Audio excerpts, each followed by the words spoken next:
자, 왼쪽은 조금 전에 하셨던 F05고요. 오른쪽은 지금 새롭게 하실 F06이에요. 자, 왼쪽 같은 경우는 데이터 저장을 했었죠. 그 다음에 오른쪽은 데이터 수정을 할 겁니다. 그럼 코드가 어떻게 바뀌는지 따라가 봅시다.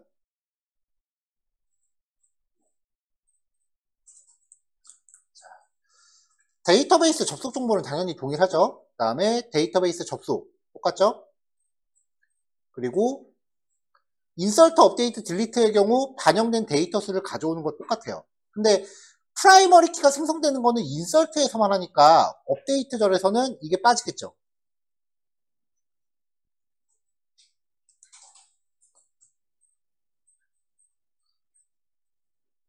자, 접속 주소 구성하는 거 동일하고요.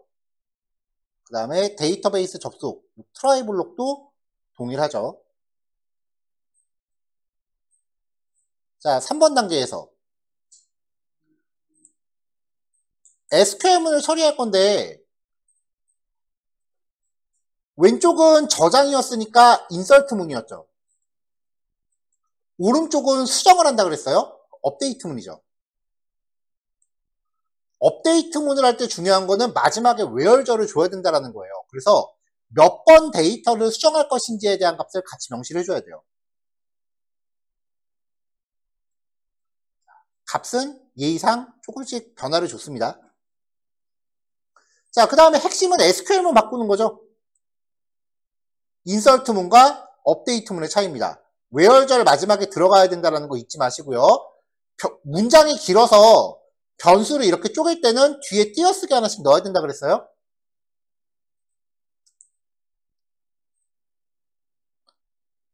자, 그리고 이 물음표들에 적용할 값들을 하나씩 세팅을 해줘요.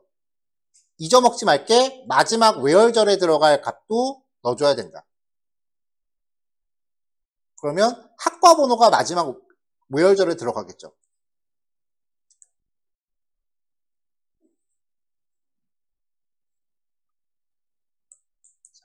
SQL문을 실행하면 프라이머리 키는 인서트 문일 때만 생성된다 그랬죠. 인서트 문의 경우만 들어간다고 했으니까 업데이트절 할 땐 요거 자체가 필요 없겠죠. 또한 결과 출력할 때도 그럼 생성된 프라이머리 키를 같이 출력해 줄 필요가 없겠죠. 인서트, 업데이트 문의 구문 차이만 이해하고 있으면 전체적인 코드 진행은 똑같아요.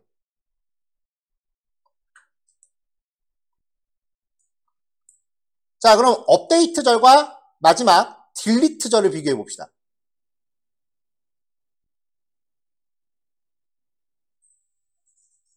자, 여긴 데이터 삭제예요. 접속 주소 똑같을 거고 데이터베이스 접속 똑같을 거고 인서트, 업데이트, 딜리트는 변경된 데이터 수 가져와야 된다. 똑같겠죠.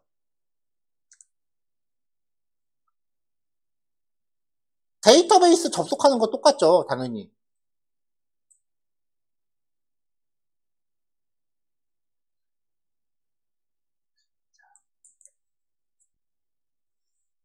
자, 왼쪽은 아까 데이터 수정이었으니까 업데이트 관련된 설정이에요. 수정될 내용들 변수에다 저장하고 업데이트문 정의합니다. 오른쪽은 딜리트문을 할 거죠. 테이블을 바꿨어요. 수강 신청 테이블입니다. 이 수강 신청 테이블은 프라이머리 키가 두 개예요. 학생 번호와 과목 번호가 동시에 일치해야 돼요.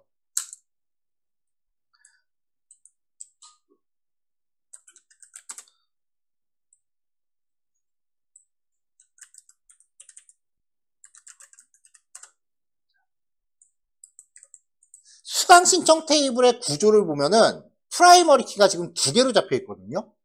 이 의미가 뭐냐면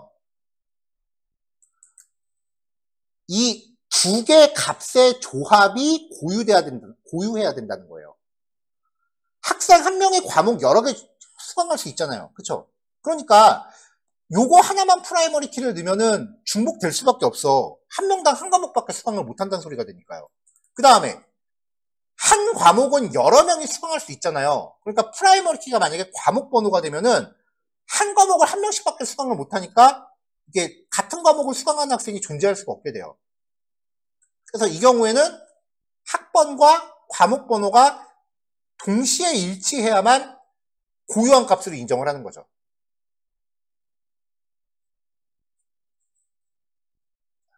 자, 요 학생이 1005번 과목을 수강을 해요. 그럼 요 학생은 또 다른 과목도 수강할 수 있을 거 아니에요. 자, 그래서 요 테이블은 딜리트를 걸 때 학번과 과목 번호가 동시에 일치하는 경우로 where저를 걸었고요. 그래서 두 개의 물음표를 땜질할 변수를 준비합니다. SQL 수행하고요. 삭제된 데이터 수 확인하면 되죠. 업데이트하고 딜리트는 처리가 완전히 똑같아요. 그냥 업데이트 문이냐 딜리트 문이냐의 차이예요. 저는 이거 아까 실행을 했기 때문에 7번 파일 지금 6번부터 실행해 볼게요. 자, 수정된 데이터 수 1개라고 나왔고요. 501번 데이터를 수정을 했거든요.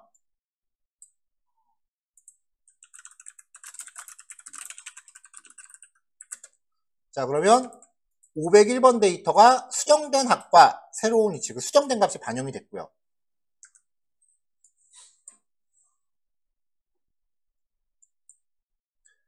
앱 7번 같은 경우는 이미 아까 실행을 했어요. 그래서 이미 지워지고 없는 상태예요. 그래서 삭제된 데이터의 수 0개라고 나왔단 말이에요.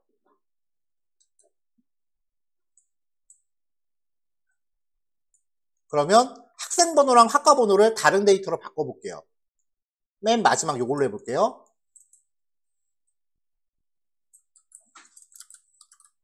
아, 요거 지웠구나. 10172, 그 다음에 1045. 조금 전에 제가 삭제한 게 이거예요.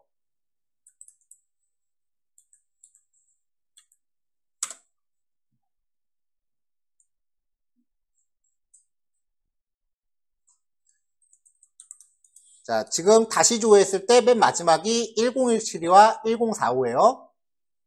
실행합니다. 자, 삭제됐다 그랬고 삭제된 데이터 수 1개라고 나왔어요. 데이터 다시 조회해보면 자, 1017이랑 1045 마지막 데이터 없어졌죠. 삭제가 됐으니까요.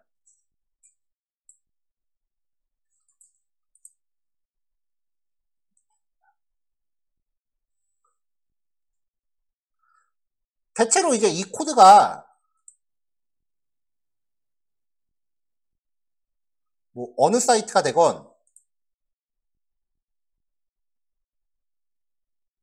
뭐 예를 들어서 장바구니에 내가 뭔가 물건을 하나 담는다.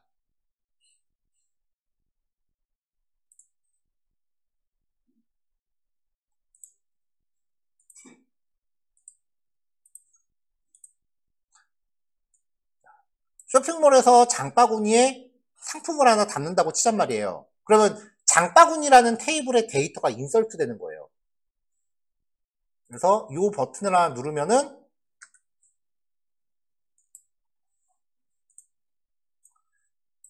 인설트 문이니까 앱 05에 해당하는 코드가 작동을 하는 거고요. 여기서 내가 수정을 눌렀다. 그럼 이렇게 상품 옵션이 수정될 거 아니에요. 그래서 확인을 누르면은 업데이트절이 수행이 되는 거고요. 만약에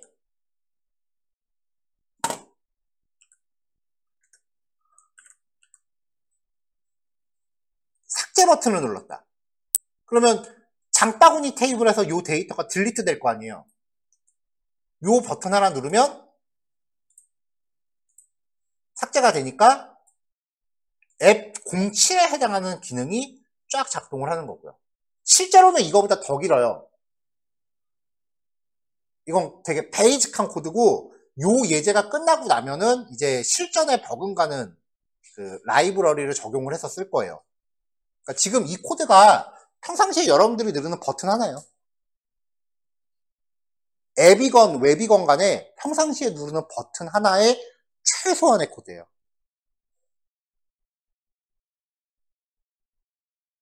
여러분들이 장바구니 저장하기, 뭐 리뷰 저장, 리뷰 수정, 리뷰 삭제, 결제하기, 우편번호 찾기, 로그인, 회원가입, 비밀번호 수정, 아이디 중복 검사.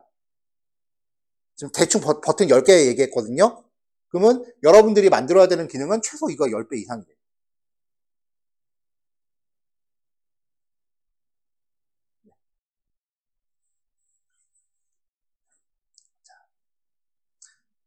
자, 지금 공통적으로 디파트먼트 테이블만 계속하고 있죠.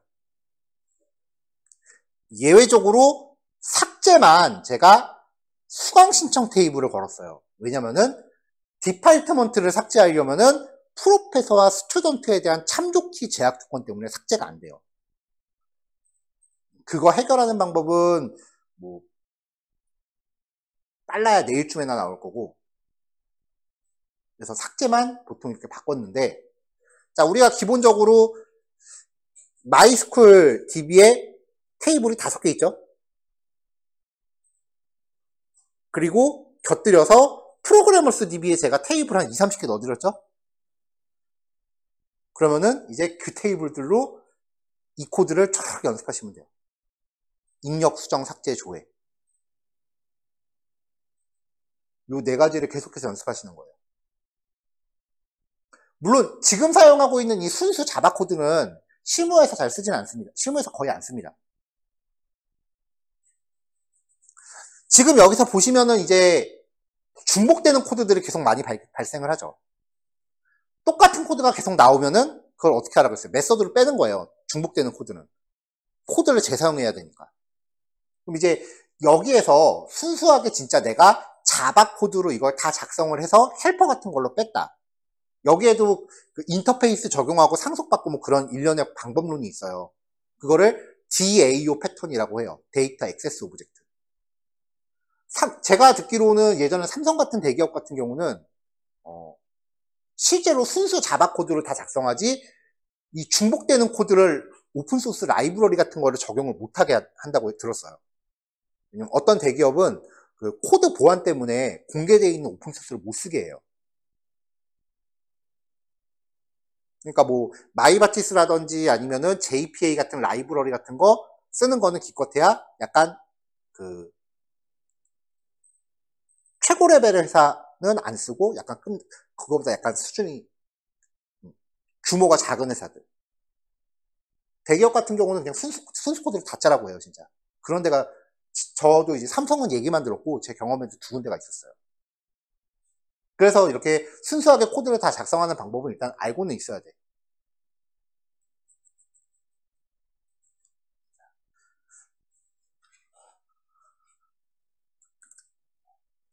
자, 근데 이제 이런 중복되는 코드들 같은 경우에 이제 너무 반복 작업이 많으니까 이런 것들을 이제 헬퍼 같은, 예를 들어서 헬퍼 같은 라이브러리를 이제 만들면은 코드가 재사용이 되는데, 이런 생각을 지금 우리만 했을까요? 중복되는 코드 이거 뭔가 라이브러리화 하면은 좀 노가다 작업 좀 줄일 수 있겠다라는 생각은 경력이 쌓이면 다 하기 마련이에요. 왜냐면 누구나 반복 작업을 하기 싫으니까. 그래서 직접 만드는 게 아니라 중복되는 코드를 덜어낼 수 있는 라이브러리들이 있다고요.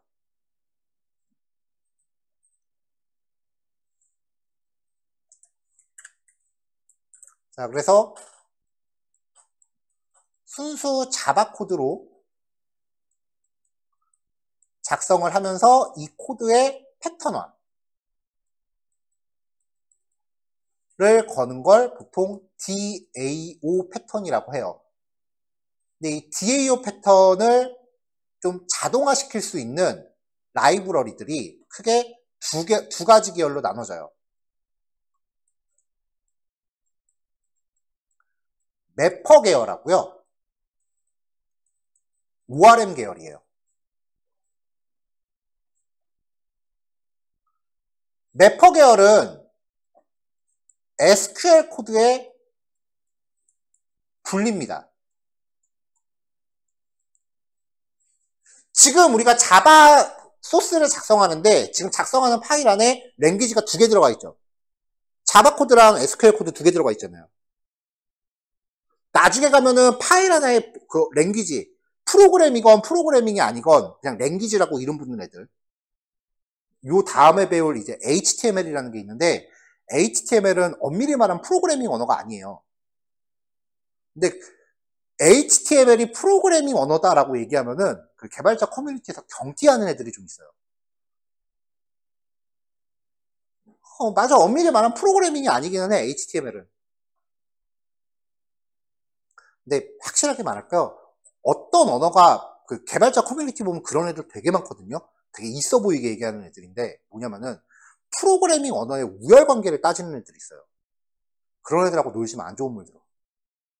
어차피 좋다 나쁘다를 따지는 게 아니에요. 어떤 도구를 얼마나 적절한 위치에 사용하느냐가 중요한 거지. 한 5년 지나봐요. 다 그놈이 그놈 같아 보여. 우리가 여기서 같이 공부하는 랭귀지만 해도 6, 7개가 되고 저도 다루는 랭귀지가 15개까지만 세고 그 다음부터 안 셌거든요. 어차피 대한민국은 하나만 해서 먹고 살기 힘든 나라고. 동의하죠? 최소한 실무 들어가려면은 5개에서 10개 정도는 다뤄야 돼. 근데 그 중에서 뭐가 더 좋다 나쁘다 따질 이유가 없다고요. 꼭 경험 없는 애들이 좋다 나쁘다 왜냐면 지가 하는 게 좋아야 되거든. 지가 하는 게 더 좋아야 다른 사람보다 우위에 있을 수 있거든. 되게 없어 보여 그거. 뭐가 더 좋다 나쁘다 따지지 마세요. 얼만큼 적절한 위치에서 필요한 걸 적시에 사용하느냐인 거지. 자, 다시 돌아와서 나중에 가면 랭귀지 한 5개는 파일 안에 섞어서 써요. 근데 프로그래밍 환경이 고도화가 될수록 그렇게 얽히설키 같이 쓰이는 애들을 같이 이렇게 얽히설키 섞여 있는 애들을 잘 정리정돈을 하거나 끼리끼리 모아놓거나 아니면 애당초 분리하려는 움직임이 생겨요. 그게 프로그래밍 환경에 발전되는 가장 첫 번째 목표예요. 제가 개발을 처음 시작했던 게 2001년도부터 시작했어요. 그 당시 웹 프로그래밍, 지금 우리가 하는 게 웹 프로그래밍이죠. 이 웹 프로그래밍이 있고 컴퓨터에 직접적으로 설치하는 컴퓨터에서 직접적으로 설치하고 실행 파일 더블 클릭하면 실행되는 프로그램들 있잖아요. 뭐 MS 워드나 파워포인트 같은 거. 그런 프로그램이 웹사이트보다 더 일반적으로 많이 쓰던 시절이었어요. 그러니까 PC용 어플리케이션, 웹 프로그래밍. 요즘은 PC용 프로그램도 웹으로 만들어요, 사실은. 여러분 쓰는 비주얼 스튜디오 코드 있죠? 그거 웹페이지야. 비주얼 스튜디오 코드 그거 웹 프로그램이에요. 웹페이지야, 웹페이지. 실제로. 리액트라고 하는 개발 환경이 있는데 그걸로 개발한 걸 PC용 프로그램으로 바꿔주는 방법이 있어요. 카톡도 제가 알기로 웹 프로그램이에요. 뭐 아무튼 근데 그런 웹 환경이 PC용 프로그램 같이 먹은 거는 최근 일이고 예전에는 일반 PC용 프로그래밍이 따로 있었고 그 다음에 웹 프로그램이 따로 있었단 말이에요. 대체로 이제 PC용 프로그램을 C++로 많이 만들던 시절이에요. 요즘은 C++하면 밥벌이 잘 못해. 일자리가 별로 없어. 정정. C++이나 C 언어하면은 연봉 끝내주게 많이 받아. 진짜 많이 받아요. 근데 일자리가 거의 없어. 왜냐면 신규로 만들 때는 잘 안 쓰고 옛날에 만들어 놓은 거 마지못해 계속 끌고 가는 경우만 쓰는 케이스이기 때문에 많이 안 써요. 아무튼 PC용 프로그램과 웹 프로그램이 있던 2000년도 초반은 PC용 개발자들이 웹 개발자를 되게 무시했습니다. 대놓고 깠어요, 진짜. 저 XX들 프로그램 같지도 않은 거 만들고 있다고. 그때는 지금처럼 웹 개발이 체계화되지 않았을 때고요. 그 당시 웹 프로그래밍을 일반 PC용 개발자들이 비꼬던 얘기가 있었는데 그게 뭐냐면 저 새끼들 스파게티 코드 짠다고. 프로그래밍 언어가 파일 하나에 지금처럼 얽히설키 엉켜 있는 거야. 그래서 그거를 비꼬는 말로 스파게티 코드라고 불렀어요. 그게 제가 현역으로 일할 때 스타일이에요. 그래서 프로그래밍 언어가 발전을 거듭하면서 목표는 하나였어. 내가 이 서러움을 극복하고 말리라. 그래서 이렇게 얽혀 있는 거를 어떻게든 분리해내기 시작을 한 거야. 그래서 얽혀 있는 애들을 따로따로 만들어요. 그리고 걔네들이 서로 작동하면서 유기적으로 결합되게끔 하다 보니까 뭔가 결합 방법에 대한 설정 값들이 계속 늘어나는 거야.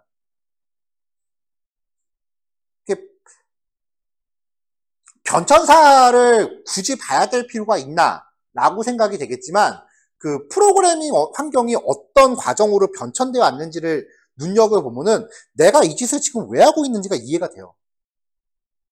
왜냐면 옛날에는 이렇게 했는데 아 이게 이렇게 바뀐 거구나. 그게 파악이 되면은 사실 습득이 되게 빨라. 왜냐면 납득이 되거든요. 이해를 하려면 이걸 왜 해야 되는지가 먼저 이해가 납득이 돼야 되는데 사실 여러분들은 그거를 다 지나치고 공부를 하게 돼요. 왜냐면은 2001년도 기술부터 지금까지 발전 사항을 다 공부할 수는 없잖아.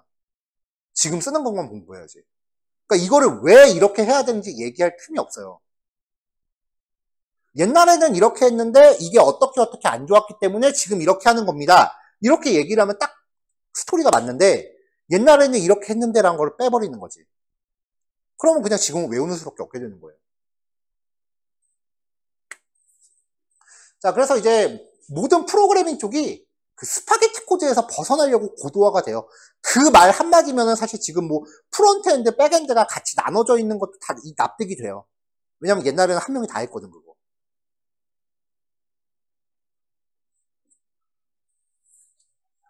자, 그래서 일단은 지금 자바 코드에 들어있는 SQL문.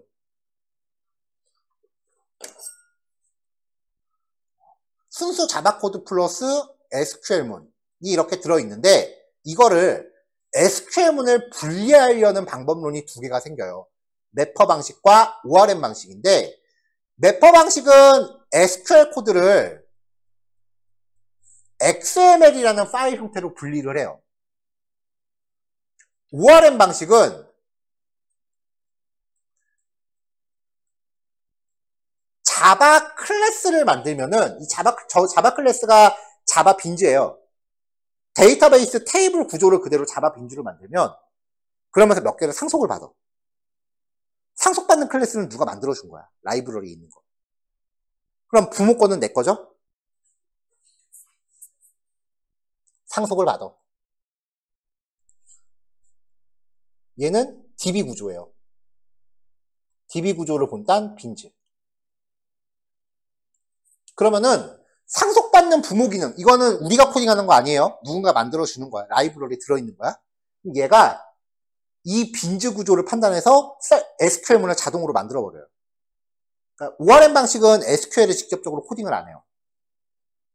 그냥 자바를 짜면은 그 자바가 작동하면서 SQL문을 생성을 해요. 얘는 별도의 파일에다 그냥 SQL문을 직접적으로 다 작성을 해요.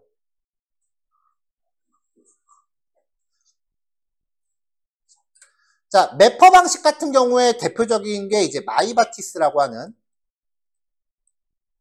환경이고요. ORM 방식은 이제 JPA라고 부르는데 뭐 이것 중에 가장 대표적인 건 뭐 하이버넷이라고 하는 그 환경이에요. 마이바티스 같은 경우는 상대적으로 그 습득이 조금 쉬워요. JPA는 습득이 조금 어려워요. 러닝 커브가 더 크다고 얘기해요. 공부할 게 좀 더 많아요.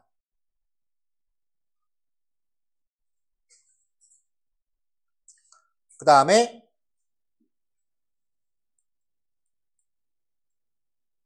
실행 속도. 실행 속도가 마이바티스가 조금 낮고 JPA가 실행 속도가 조금 더 빠르다라고 알려져 있어요. 근데 이거는 내가 봐서는 도토리 키재기 문제야. 별로 그렇게 체감되는 속도는 아니에요.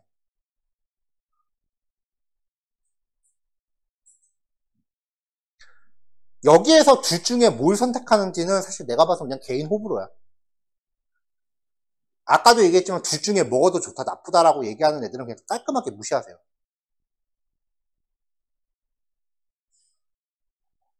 만약에 이거 둘 중에 뭐가 더 좋다고 하는 애는 장담할게. 지가 좋다고 얘기하면 그거 하나밖에 할 줄 모르는 애예요. 왜냐면 내가 만약에 JPA를 할 줄 안다. 그럼 이게 더 좋다고 얘기해. 왜냐면 이게 좋다고 얘기하는 순간 나도 이거 공부해야 되거든. 공부하기 싫으니까 그냥 자기가 안 만져본 까내릴 뿐이야. 두 개 다 할 줄 알면 뭐하건 상관없어요. 그냥 아무거나 하죠 뭐. 그렇게 된단 말이죠. 궁극적으로는 두 개를 다 해야 돼요.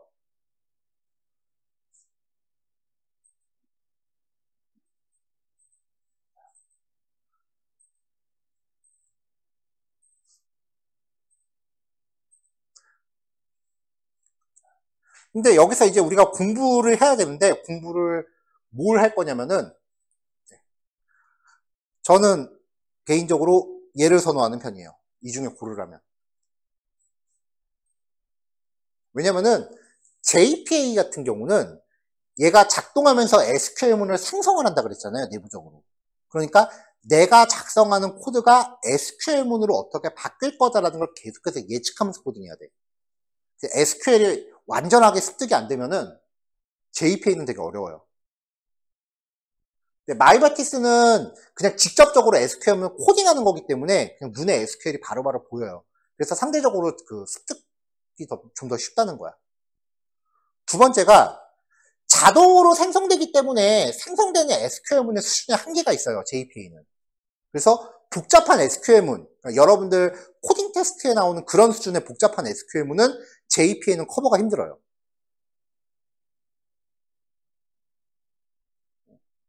나중에 커뮤니티 같은 데서 요거 두 개 중에 뭐 쓰세요? 라고 물어보는 질문 되게 많이 올라오는데 거기 리뷰 글들 보세요. 그러면 거의 대부분이 간단한 거는 이렇게 하는데 좀 복잡한 거 들어가면 어쩔 수 없이 이거 씁니다. 라고 얘기를 해요. 이거 하나만, 마이바티스 하나로 다 했다는 애들은 있어도 이거 하나로 다 했다는 애들은 별로 없어요. 요거 하나로 다 했다는 애들은 자체가 SQL 수준이 그렇게 높지 않은 거야.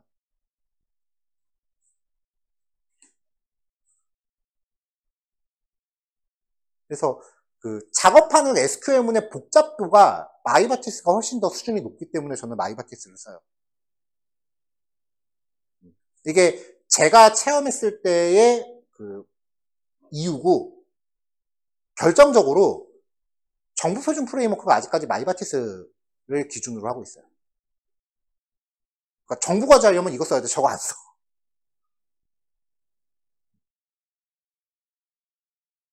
그래가지고 저는 이걸 더 선호합니다. 똑같은 방법론이 몇 가지가 있을 때 처음에 저도 강의 진행할 때는 얘네들을 골고루 다 일단은 맛을 보고 그 중에 하나만 이제 좀 더 깊이를 두는 그런 방식을 사용을 했거든요. 보통 수업이 다 그렇게 될 거예요. 만약에 방법이 뭔가 처리하는 방법이 하나, 둘, 셋, 넷, 5개가 있어. 그러면은 저 5개를 골고루 일단 맛을 본 다음에 그 중에 중요하다고 생각하는 거 하나를 좀 더 깊이 있게 얘를 이만큼 이제 더 많은 내용을 심도 있게 다룬다고요. 보통 다 저게 수순에 맞죠. 근데 언제부턴가 저렇게 안 해. 이렇게 하면은 어차피 나머지 4개는 시간 지나면 다 까먹어. 도대체 저걸 왜 했나 싶을 정도로 다 까먹어요.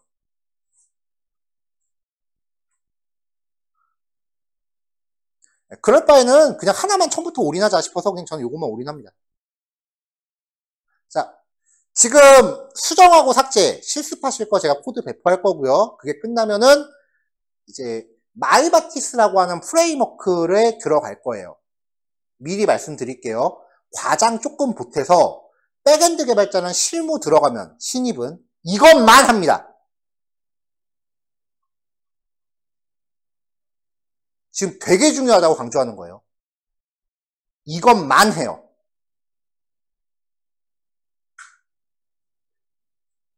그래서 이 마이바티스 하고요. 그 다음에 얘가 조금 더 이제 업그레이드 돼서 비즈니스 로직이라는 걸 표현하는데 그런 게 서비스 패턴이라는 게 나와요. 그래서 이 마이바티스 매퍼랑 서비스 패턴. 서비스 패턴이라고 하는 건 마이바티스를 쓰건 JPL을 쓰건 어차피 똑같이 들어가는 거야. 마이바티스랑 서비스 패턴이라고 하는 부분의 중요도는 우리가 같이 6개월 동안 공부하는 것 중에 비교 대상이 없을 정도로 탑 1티어예요. 중요도가.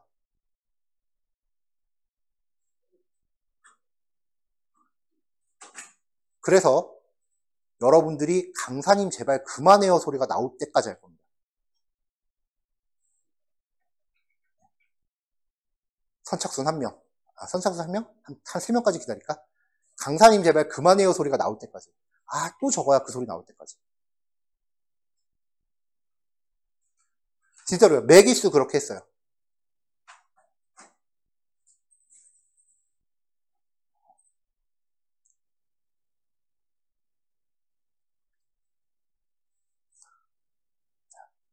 근데 조금 해봤는데 저는 이거 도저히 못하겠습니다라고 하면은 저는 도저히 이게 안 되겠습니다 라고 하면은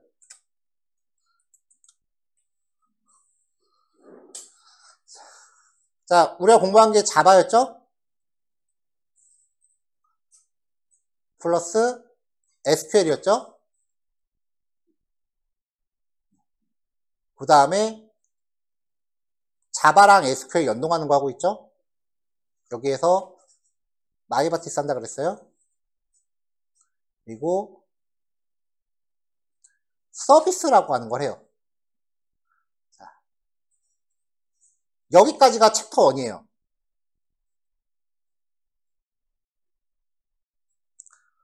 그 다음으로 공부하는 게 HTML, CSS, 그 다음에 자바스크립트라는 걸 공부해요.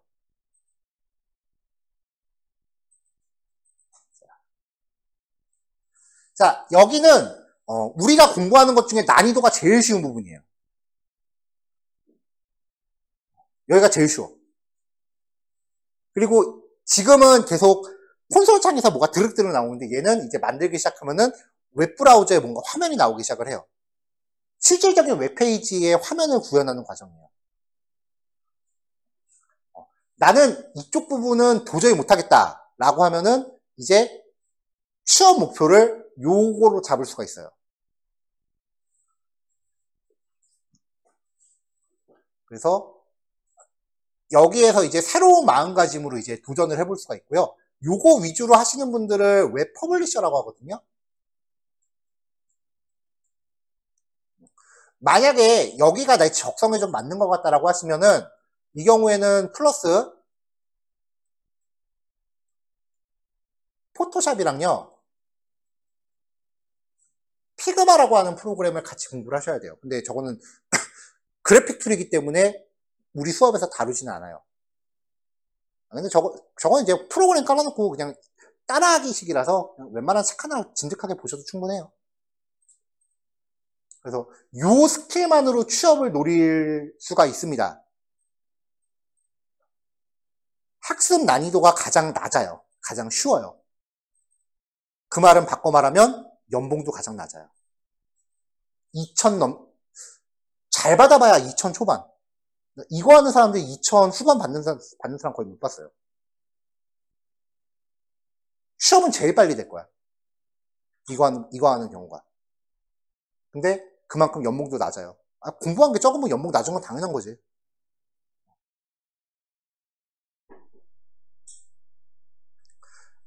이거 하면서 저는 연봉 많이 받고 싶어요 라고 얘기하는 게 뭐냐면은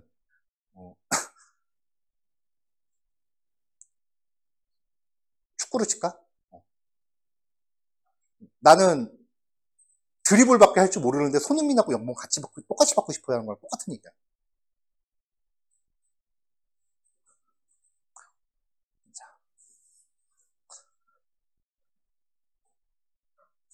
자, 요 단계가 끝나고 나면은 이제 그 다음에 스프링을 배웁니다.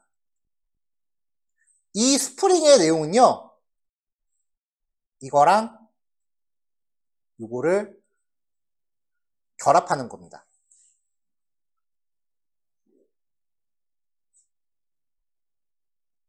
이것만 해서는 취업 안 돼요. 이것만 해서는 취업 노려볼 수 있어요. 그게 아니면 여기부터 여기까지 다 해야 돼. 그게 보통 백엔드 개발자 스킬이에요. 가장 기본 스킬. 그 다음에 이제 이게 끝나고 나면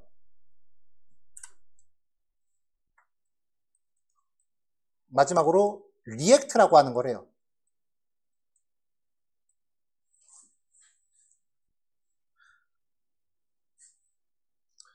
사실 이 리액트라고 하는 게 이건 저도 아직도 고민 중인데 스프링 하기 전에 리액트를 먼저 해야 될지 아니면 스프링 끝나고 해야 될지 이게 좀 고민이긴 해요.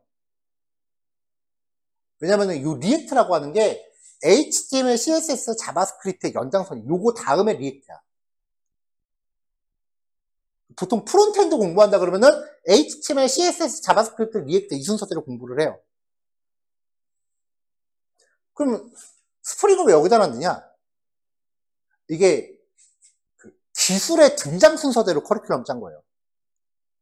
왜냐면은 리액트라고 하는 게 백엔드가 나온 다음에 나온 거라서 백엔드를 알고 있으면 리액트 코드가 납득이 가는 게 되게 많거든요. 근데 만약에 백엔드를 모르는 상태에서 리액트 공부한다 그러면은 여러분들이 뭘 상상하시면 그거보다 한 3배는 어려울 거예요. 리액트가 현존하는 프론트엔드 기술의 끝판왕입니다. 물론 리액트 뒤에 몇 개가 더 있어요. 넥스트.js라는 것도 있고 넉스트.js라는 것도 있고 몇 개 뒤에 더 나오긴 했는데 걔네들이 전부 리액트를 근간으로 하고 있기 때문에 리액트를 보통 끝판왕이라고 해요. 노란색으로 쓴 거 퍼블리셔까지 했는데 여기보다 조금 더 공부할 수 있을 것 같아 라고 하면은 스프링 건너뛰고 리액트로 바로 직행했을 때 프론트엔드 개발자로 취업이 가능해요. 근데 이제 이렇게 되면은 리액트 JS 공부하면서 타입스크립트라고 하는 애를 같이 공부해야 돼요. 우린 타입스크립트까지는 다루지 않아요? 타입스크립트가 현존하는 프로그래밍 언어의 난이도 끝판왕. 타입스크립트를 만지고 나면은 자바는 되게 우스워져요. 타입스크립트는 취준생이 바로 준비 안 해도 돼요. 일하면서 공부해도 상관없어. 퍼블리셔에서 난이도가 조금 더 올라갈 거다라고 하면은 이제 리액트까지 가서 프론트엔드가 될 거냐, 아니면 나는 자바랑 SQL 다루는 게 좀 더 수월한 것 같다 그러면은 초록색으로 적은 거를 공부하되 스프링까지 가면은 가운데 있는 퍼블리싱 스킬은 무조건 기본적으로 다 가져가야 됩니다. 그렇게 해서 보통 일반적인 그 백엔드 개발자 거기에 조금 더 스프링 개발을 내가 주무기로 삼겠다라고 하면 사실 리액트는 선택사항이야. 리액트 못해도 아무도 뭐라고 안 해요. 스프링 개발자한테.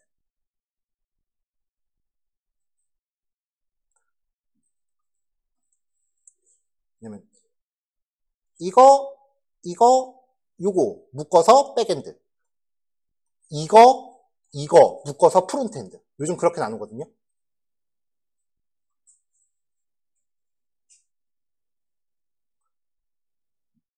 그래서 백엔드 개발자는 여기부터 여기까지를 다 습득하고 리액트는 선택사항, 퍼블리셔는 여기만 공부, 프론트엔드는 요거랑 요거 공부. 이렇게 3가지 전략이 나올 수 있어요.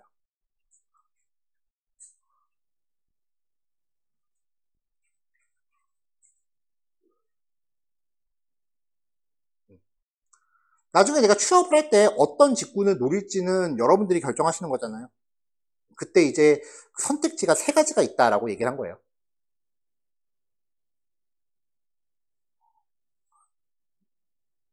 이 이후에 이제 또 과목 자체가 웹3니까 고라고 하는 언어 들어가고 그 다음에 NFT라고 하는 그 블록체인 기술이 들어가요.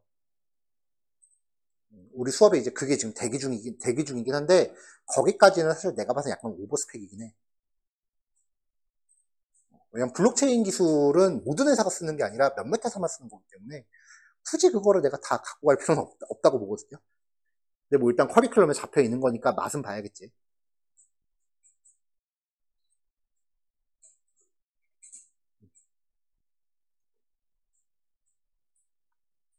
판단은 여러분들이 하시면 됩니다. 연봉은 퍼블리셔가 가장 낮고요. 그 다음 프론트엔드, 그 다음 백엔드예요. 연봉의 순위는. 그리고 지금부터 하는 얘기 못 믿겠으면 나중에 유튜브 같은 거 찾아보세요. 미묘하게 그 연봉 금액 순으로 개발자들 간의 미묘한 계급 같은 게 있어요. 그래서 프론트 개발자들은 퍼블리셔 되게 무시하는 편이고 그 다음에 백엔드 개발자들은 프론트엔드 개발자 은근히 무시하는 편이에요. 그래서 프론트엔드 개발자 중에 내가 드롭 치사에서 백엔드 하고 만다라고 해서 한 3년 정도 있다가 백엔드로 전향하는 케이스 되게 많아요. 회사 다니면서 공부를 더 하는 거지.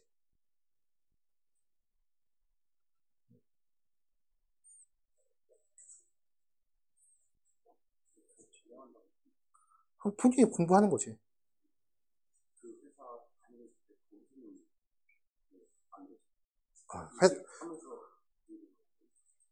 아니, 그거는 케이스 바이 케이스예요. 그 안에서 전향하는 경우도 있어. 근데 그러려면 이제 회사 다니면서 꾸준히 그 공부를 해야지. 자기 개발이라고 하는 걸 왜 하겠어요?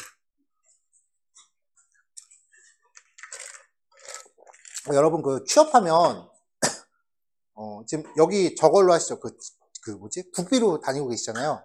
그 내일배용 카드 발급 받으셨죠? 그거 취업하면 그거 또 받을 수 있어. 200만 원 한도로 발급이 돼요. 그래서 여러분들이 듣고 싶은 그 200만 원 한도 안에서 여러분들이 듣고 싶은 거 그냥 다 긁고 다니는 거야. 물론 국비 과정만 됩니다. 국비라고 하는 게 이렇게 지금 몇 달 진행하는 종합반 생각하시잖아요. 그거 말고 과목별로 진행되는 단과 국비가 따로 있어요. 뭐 한 달짜리 과목 뭐 이렇게 단과 국비들이 있어. 그런 경우에는 이제 어떤 과목을 내일 배운 카드로 내가 한 20만 원 긁고 자비 부담 한 7, 8만 원 뭐 그런 것도 있고. 컴퓨터 쪽은 웬만하면 거의 다 그 자비가 없어요. 그러니까 자비가 들어가는 과정이 뭐냐면은 국비가 꼭 컴퓨터만 있는 게 아니거든요. 우리나라에 존재하는 모든 산업직군이 다 있어. 그래서 재료비가 따로 들어가는 경우는 자비가 있어요. 전기, 토목 뭐 이런 거, 화훼 뭐 이런 거. 그런 경우에는 자비 부담이 조금 발생을 해요. 재료비는 자기가 사야 되니까. 그게 아닌 이상 컴퓨터 같은 거는 많아요, 되게. 그래서 보통 6개월짜리 종강시키고 나서 이제 취업을 했다. 그러면 두세 달 가면은 저녁반에 가서 앉아있는 경우가 몇 명 있어요. 그래서 그런 식으로 이제 계속 공부하는 거죠. 주말반도 있고.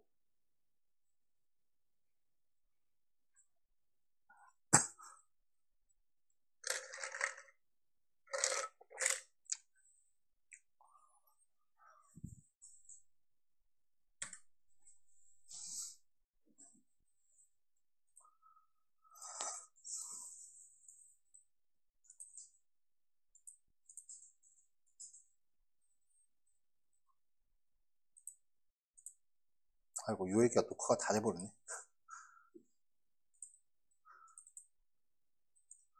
자, 그래서 지금 지금 요 압축 파일로 드린 거는 아까 설명했었던 앱 06 그리고 07이에요. 업데이트와 딜리트를 수행하는 방법입니다.